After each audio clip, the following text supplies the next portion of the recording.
Hi అండి. ఇప్పుడు ఎండాకాలం వచ్చేసింది కదా, మజ్జిగ ఈ పూటటి ఇంకో పూటకి మధ్యాహ్నానికే పుల్లగా అయిపోతున్నాయి కదా. మజ్జిగ తిరవాత వేసుకుందాం ఈరోజు వీడియోలో. చాలా బాగుంటాయండి.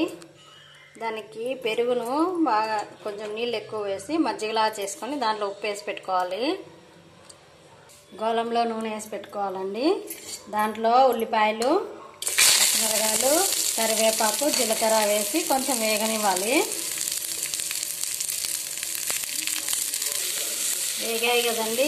ఇప్పుడు క్యారెట్ కావాల్సింటే క్యారెట్ వేసుకోవచ్చు, లేకపోతే మీరు ఫ్లిప్ చేసుకోవచ్చండి.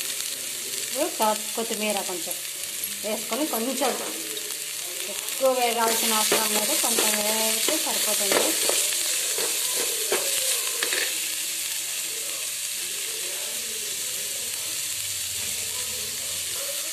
వేగాయి కదా, కొంచెం పసుపు వేసుకొని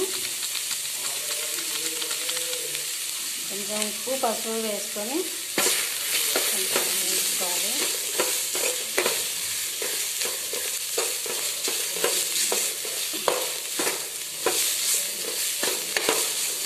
ఎండాకాలం కదా, మజ్జిగ పుల్లగా అయిపోతుంటాయి పొద్దున్న మధ్యాహ్నానికల్లా.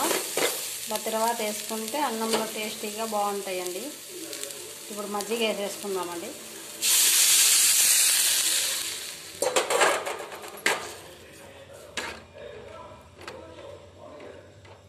ఇంకా స్టవ్ ఆఫ్ చేసుకోండి, వేడి చేయొద్దు. అయిపోయిందండి మజ్జిగ పులుసు. తర్వాత మజ్జిగ బాగుంటుంది టేస్టీగా. మీరు ట్రై చేయండి ఫ్రెండ్స్.